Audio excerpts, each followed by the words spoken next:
എൻ്റെ ദൈവത്താൽ നിശ്ചയം അനുഗ്രഹം പ്രാപിച്ചിടും ഞാൻ. തൻ്റെ വചനം പോലെ ഞാൻ ചെയ്യും. തൻ്റെ വഴിയിൽ തന്നെ നടക്കും. ദേശത്ത് ഞാൻ അനുഗ്രഹിക്കപ്പെടും. ജോലിയിൽ ഞാൻ അനുഗ്രഹിക്കപ്പെടും. എൻ്റെ വീട്ടിൽ ആഹാരം കുറയുകില്ല. ആവശ്യങ്ങളൊന്നുമേ മുടങ്ങുകില്ല. എൻ്റെ ദൈവത്താൽ നിശ്ചയം അനുഗ്രഹം പ്രാപിച്ചിടും ഞാൻ. ജീവിത പങ്കാളിയും എൻ്റെ മക്കളും എൻ്റെ സമ്പത്തും അനുഗ്രഹിക്കപ്പെടും. എൻ്റെ നന്മയ്ക്കായി അവൻ സമൃദ്ധി നൽകും. എന്നെ വിശുദ്ധ ജനം ആക്കിയിടും താൻ. എൻ്റെ ദൈവത്താൽ നിശ്ചയം അനുഗ്രഹം പ്രാപിച്ചിടും ഞാൻ.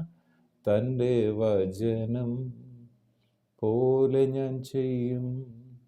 തൻ്റെ വഴിയിൽ തന്നെ നടക്കും. വീണ്ടും വരുന്ന യേശു ക്രിസ്തുവിൻ നാമത്തിലുള്ള സ്നേഹവന്ദനങ്ങളെ എല്ലാ പ്രിയപ്പെട്ടവരെ ഈ സമയത്ത് അറിയിക്കുന്നു. അപ്പോസ്തലപ്രവൃത്തികൾ അതിൻ്റെ 3-ാം അധ്യായം 25-26 വചനങ്ങൾ. ഭൂമിയിലെ സകല വംശങ്ങളും നിന്റെ സന്തതിയിൽ അനുഗ്രഹിക്കപ്പെടും എന്ന് ദൈവം അബ്രഹാമിനോടരുളി നിങ്ങളുടെ പിതാക്കന്മാരോട് ചെയ്ത നിയമത്തിൻ്റെയും പ്രവാചകന്മാരുടെയും മക്കൾ നിങ്ങൾ തന്നെ. നിങ്ങൾക്ക് ആദ്യമേ ദൈവം തൻ്റെ ദാസനായ യേശുവിനെ എഴുന്നേൽപ്പിച്ചു. ഓരോരുത്തനെ അവനവൻ്റെ അകൃത്യങ്ങളിൽ നിന്ന് തിരിക്കുന്നതിനാൽ നിങ്ങളെ അനുഗ്രഹിക്കേണ്ടതിന് അവനെ അയച്ചുമിരിക്കുന്നു. യേശു ക്രിസ്തുവിനെ അയച്ചത് നമ്മെ ദൈവം അനുഗ്രഹിക്കേണ്ടതിന് വേണ്ടിയാണ്. മുഴു ലോകത്തിൻ്റെയും അനുഗ്രഹത്തിനായി യേശു ക്രിസ്തുവിനെ അയച്ചിരിക്കുന്നു എന്ന് വിശുദ്ധ വേദപുസ്തകം നമ്മോട് പറയുന്നു. സർവ ജനത്തിനുമുള്ള മഹാസന്തോഷമാണ് യേശു എന്ന് പറയുന്നു. മത്തായി എഴുതിയ സുവിശേഷം 1-ാം അധ്യായം അതിൻ്റെ 21-ാമത്തെ വാക്യത്തിൽ പറയാണ്, അവൾ ഒരു മകനെ പ്രസവിക്കും. അവൻ തൻ്റെ ജനത്തെ അവരുടെ പാപങ്ങളിൽ നിന്ന് രക്ഷിപ്പാനിരിക്കുന്നത് കൊണ്ട് അവൻ യേശു എന്ന് പേർ വിളിക്കണം. മനുഷ്യൻ്റെ അനുഗ്രഹത്തിൻ്റെ തടസ്സം അവൻ പാപി ആണെന്നുള്ളതാണ്. ദൈവത്തിന് അവനെ അനുഗ്രഹിക്കാൻ കഴിയാതെ പോകുന്നു.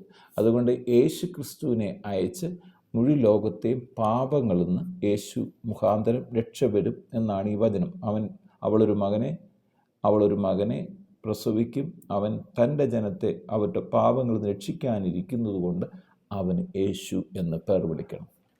യെശയ്യാ പ്രവാചകൻ്റെ പുസ്തകം 59-ാം അധ്യായം അതിൻ്റെ 59-ാം അധ്യായം 20-ാമത്തെ വാക്യത്തിൽ പറയാം, എന്നാൽ സിയോനും യാക്കോബിൽ അതിക്രമം വിട്ടുതിരിയുന്നവർക്കും അവൻ വീണ്ടെടുപ്പുകാരനായി വരും എന്ന് യഹോവയുടെ അരുളപ്പാട്. ഒരു വീണ്ടെടുപ്പുകാരനായി യേശു വരും എന്ന് അരുളി ചെയ്തു. ഈ വചനം 25-ാമത്തെ വചനം യേശു ക്രിസ്തു മുഖാന്തരം നമ്മെ അനുഗ്രഹിക്കുമെന്ന് പറയുമ്പോൾ അതിലൊരു പ്രധാനപ്പെട്ട അനുഗ്രഹമാണ് തലമുറകളുടെ മേലുള്ള അനുഗ്രഹം. ഈ വചനം കേട്ടുകൊണ്ടിരിക്കുമ്പോൾ നിങ്ങൾ സംശയിക്കേണ്ട, യേശുവിനെ അയച്ചത് നിങ്ങളുടെ മക്കളെ കൂടെ അനുഗ്രഹിക്കേണ്ടതിന് വേണ്ടിയാണ്. യേശു ക്രിസ്തു മുഖാന്തരം ഭൂമിയിലെ സകല വംശങ്ങളും നിന്റെ സന്തതി മുഖാന്തരം അനുഗ്രഹിക്കപ്പെടും. ഇതാരോട് പറഞ്ഞ വാക്കാണ്? ഉൽപ്പത്തി പുസ്തകം അതിൻ്റെ 12-ാം അധ്യായം 2 മുതലുള്ള വാക്യങ്ങൾ വായിക്കുമ്പോൾ നമുക്കറിയാം. അന്ന് 12 തുടങ്ങുകയാണ്, യഹോവ അബ്രഹാമിനോട് അരുളി ചെയ്തതെന്നാൽ. അപ്പോൾ അബ്രഹാമിനോട് അരുളി ചെയ്തൊരു വാഗ്ദത്തമാണ്. എന്താണ്? നീ നിൻ്റെ ദേശത്തെയും ചാർച്ചക്കാരെയും പിതൃഭവനത്തെയും വിട്ട് പുറപ്പെട്ട് ഞാൻ നിന്നെ കാണിപ്പാനിരിക്കുന്ന ദേശത്തേക്ക് പോവുക. അങ്ങനെ ദൈവത്തെ അനുസരിച്ചപ്പോൾ പറയാണ്, ഞാൻ നിന്നെ വലിയൊരു ജാതിയാക്കും, നിന്നെ അനുഗ്രഹിച്ച് നിൻ്റെ പേർ വലുതാക്കും, നീ ഒരു അനുഗ്രഹമായിരിക്കും. എന്നിട്ട് പറയാം, നിന്നെ അനുഗ്രഹിക്കുന്നവരെ ഞാൻ അനുഗ്രഹിക്കും, എന്നിട്ട് പറയാം, നിന്നെ ശപിക്കുന്നവരെ ഞാൻ ശപിക്കും, നിന്നിൽ ഭൂമിയിലെ സകല വംശങ്ങളും അനുഗ്രഹിക്കപ്പെടും.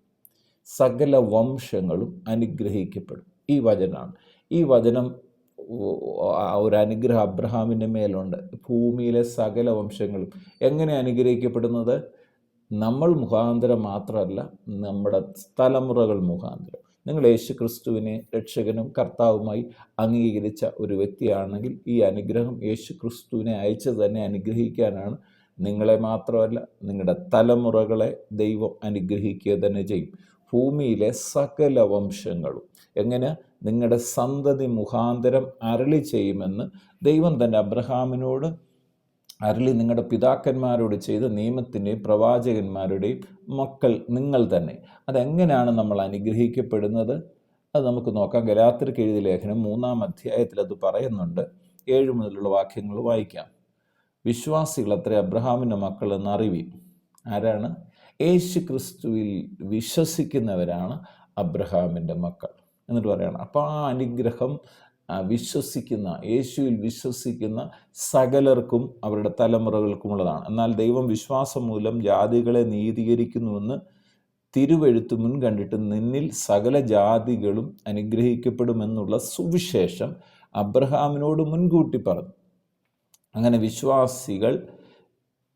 വിശ്വാസിയായ അബ്രഹാമിനോടുകൂടെ അനുഗ്രഹിക്കപ്പെടുന്നു.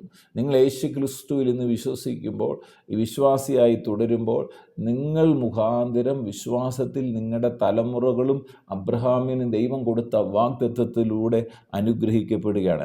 എന്നാൽ ന്യായപ്രമാണത്തിൻ്റെ പ്രവൃത്തിയിൽ ആശ്രയിക്കുന്ന ഏവനും ശാപത്തിന് കീഴാകുന്നു. നമ്മളെന്തെങ്കിലും ചെയ്ത് നന്മ പ്രവൃത്തി ചെയ്തോ നമുക്ക് ദൈവത്തെ പ്രസാദിപ്പിക്കാൻ ഒരിക്കലും കഴിയത്തില്ല. എന്നാൽ വിശ്വാസത്താൽ, യേശു ക്രിസ്തുവിലൂടെയുള്ള വിശ്വാസത്താൽ നാം ദൈവമക്കളായി മാറുമ്പോൾ അബ്രഹാമിലൂടെ പറഞ്ഞ ഈ വാഗ്ദത്തം നമ്മുടെ തലമുറയിലും വരികയാണ്. ഇവിടെ പറയാം, ന്യായപ്രമാണത്തിൻ്റെ പ്രവൃത്തിയിൽ ആശ്രയിക്കുന്ന ഏവനും ശാപത്തിന് കീഴാവുന്നു. അവൻ അനുഗ്രഹമല്ല ലഭിക്കുന്നത്, പകരം ശാപമാണ്. ന്യായപ്രമാണ പുസ്തകത്തിൽ എഴുതിയിരിക്കുന്നതൊക്കെയും ചെയ്യുവാൻ തക്കവണ്ണം അതിൽ നിലനിൽക്കാത്തവനെല്ലാം ശപിക്കപ്പെട്ടവനെന്ന് എഴുതിയിരിക്കുന്നു. എന്നാൽ ന്യായപ്രമാണത്താൽ ആരും ദൈവസന്നിധിയിൽ നീതീകരിക്കപ്പെടുന്നില്ല എന്ന് സ്പഷ്ടം. എന്നിട്ട് പറയാം, എങ്ങനെയാണ് നമ്മൾ നീതീകരിക്കപ്പെടുന്നത്? നീതിമാൻ വിശ്വാസത്താൽ ജീവിക്കും എന്നല്ലോ ഉള്ളത്. ന്യായപ്രമാണത്തിനോ വിശ്വാസമല്ല ആധാരമായിരിക്കുന്നത്, അത് പ്രവൃത്തി അല്ലേ? നമുക്കറിയാം, അത് ചെയ്യുന്നവൻ അതിനാൽ ജീവിക്കുമെന്ന്. അത് പ്രവൃത്തി ചെയ്യുമ്പോഴാണ് ആ അനുഗ്രഹം വരുന്നത് എന്നുണ്ടല്ലോ. എന്നാൽ മരത്തിന്മേൽ തൂങ്ങുന്നവനെല്ലാം ശപിക്കപ്പെട്ടവൻ എന്ന് എഴുതിയിരിക്കുന്നത് പോലെ ക്രിസ്തു നമുക്ക് വേണ്ടി ശാപമായി തീർന്നു. അതുകൊണ്ട് യേശു ക്രിസ്തുവിൽ വിശ്വസിക്കുന്ന നിങ്ങൾക്ക് വേണ്ടിയാണ് ഈ പ്രവചനം, നിങ്ങൾക്ക് വേണ്ടിയാണ് അനുഗ്രഹം. ഭൂമിയിലെ സകല വംശങ്ങളും നിങ്ങളുടെ സന്തതിയിൽ അനുഗ്രഹിക്കപ്പെടും. പ്രാർത്ഥിക്കാം. പിതാവെ, പ്രാർത്ഥിക്കുന്നു, യേശു ക്രിസ്തുവിൻ്റെ നാമത്തിൽ എന്നെ ഇന്ന് കേൾക്കുന്ന ഓരോ ഭവനങ്ങളിലും അവരുടെ തലമുറകളുടെ മേൽ ദൈവിക അനുഗ്രഹം ഈ വചനപ്രകാരം വ്യാപരിക്കട്ടെ. അവരുടെ തലമുറകൾ അനുഗ്രഹിക്കപ്പെടട്ടെ. ഭൂമിയിലെ സകല വംശങ്ങളും ഇവരിലൂടെ രാജ്യങ്ങളിൽ അനുഗ്രഹിക്കപ്പെട്ട്, ദേശങ്ങളിൽ അനുഗ്രഹിക്കപ്പെട്ട് പ്രാർത്ഥിച്ച് അനുഗ്രഹിക്കുന്നു. എന്നെ കേൾക്കുന്ന രോഗികൾ ഇപ്പോൾ തന്നെ യേശു ക്രിസ്തുവിൻ്റെ അടിപ്പിണരുകളാൽ സൗഖ്യം പ്രാപിക്കട്ടെ. ഹൃദയഭാരങ്ങൾ മാറിപ്പോകട്ടെ, ആകുല ചിന്തകൾ മാറട്ടെ, ഭയങ്ങൾ മാറട്ടെ. കർത്താവായ യേശു ക്രിസ്തുവിൻ്റെ മഹത്വം ഓരോ വ്യക്തി ജീവിതങ്ങളും വ്യാപരിക്കട്ടെ. പ്രാർത്ഥിച്ച് അനുഗ്രഹിക്കുന്നു. സകല മഹത്വം അർക്കപ്പെട്ട കുഞ്ഞാട് യേശു ക്രിസ്തുവിൻ പുണ്യനാമത്തിൽ പിതാവേ, ആമേൻ. ജീവിത പങ്കാളിയും എൻ്റെ മക്കളും എൻ്റെ സമ്പത്തും അനുഗ്രഹിക്കപ്പെടും. എൻ്റെ നന്മയ്ക്കായി അവൻ സമൃദ്ധി നൽകും. എന്നെ വിശുദ്ധ ജനമാക്കിയിടും താൻ. എൻ്റെ ദൈവത്താൽ നിശ്ചയം അനുഗ്രഹം പ്രാപിച്ചിടും ഞാൻ. തൻ്റെ വചനം പോലെ ഞാൻ ചെയ്യും, തൻ്റെ വഴിയിൽ തന്നെ നടക്കും.